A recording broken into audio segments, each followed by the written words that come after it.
SecBI, SEC, capital B, capital I.com. What do you guys do? We do advanced threat detection. Advanced. All right. Yeah. Advanced actually goes two ways. It's protection against advanced threats, as well as the method that we do it is extremely advanced. Okay. Now, is extremely advanced a code word for some secret squirrel stuff? Because I know Israel does it right. You guys get the right information. You have some super high operative guys. I'm not going to say where they used to work, but I'm always impressed with the technology coming out of there. Tell us how your guys are a little different than the average security sec company, cybersec. So I think in security you find that a lot of the vendors are producing alerts based on anomalies. And these anomalies are just the beginning of a long hunt, a long chase. We call it now threat hunting. There's this buzz. It's a very expert-driven, long process. What we do autonomous investigation. And the word autonomous, like the autonomous vehicle and so on, means that our system does this investigation, this hunting, on its own. Oh, wow. So obviously there's a lot of artificial intelligence there. We're mimicking an expert analyst using multiple layers of machine learning, starting with unsupervised machine learning that allows us to cluster together, to group lots of events. It could be tens, it could be tens of millions of events over any amount of time, any amount of users inside the organization, group them together into one incident that is now provided to the analyst as a full scope description of a narrative, a story, where he can take the final decision about remediation. This is really cool. This is different. It is. Here's what it sounds like to me. It sounds like not cybersecurity, it sounds like cyber offense.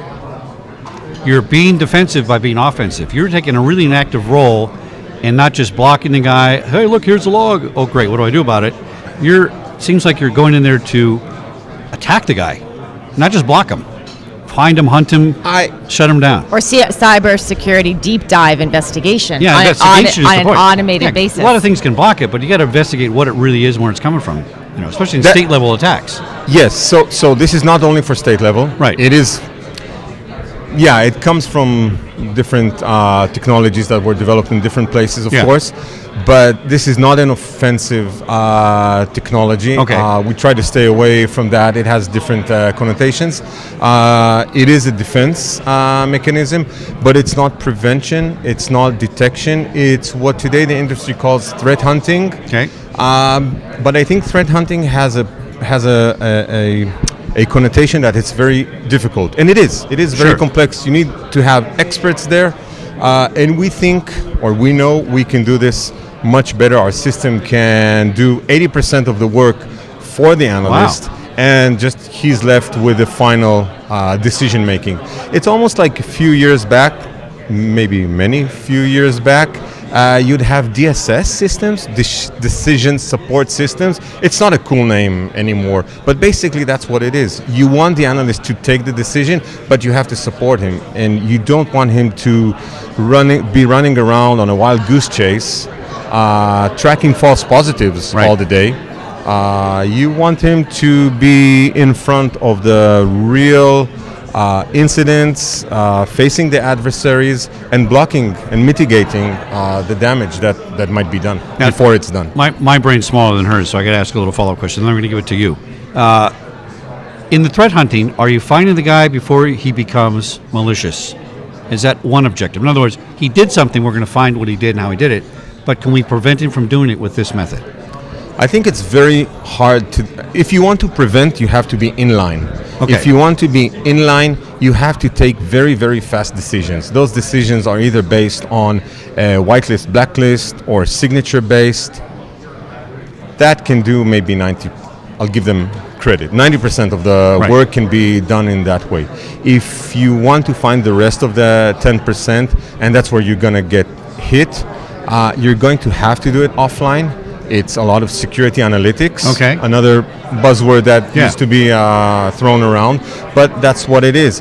We're analyzing billions of logs, metadata coming from other security controls, other security systems, in order to provide this full scope detection of an incident before it causes damage. The bad guy is a bad guy. The good guy is a good guy. Yeah. We just have to stop him before he makes this creates this damage. So we spoke yesterday about the challenge of attribution because of the use of proxy servers and covers. What happens if you are helping a client and the bad guy is internal? So you're providing all this great data, structured data reporting to the analyst, but the bad guy is that person's client. Colleague, right? There's a conflict of interest there, right? Because people naturally don't want to be the whistleblower. How does your tool address that and perhaps set up a Chinese wall? So what you're touching, I think, is a bit of organizational psychology almost. Would the analyst that knows that his colleague is doing something bad, would he report on him? I don't know. I'm gonna have to pass on that one. I hope he would. I mean, I really do hope if you see a friend doing something bad, you stop him. But it's a good question. Thank you. I don't mean to say thank you. I mean, it's important to clarify that the tools and the reports you provide allow them to get almost to the finish line. And then you're correct. What happens thereafter is a matter of corporate policy and procedures. Governance, yes, The biggest threats at Fox back in the day was the VP of IT and his staff that were going in and hacking movies and doing all kinds of stuff, right? So the internal threat, to me, from my world, because I come from physical security, is really just as important. And if these tools help Analyst 1 find out that Analyst 2 is doing something, that's where we need to be. I mean, that's the investigative part. And then the companies can use that to take action, internally, externally. It's very good. Now, what keeps you up awake at night? What do you worry about? Except for my family, my kids, and look, we're a startup. We've raised money.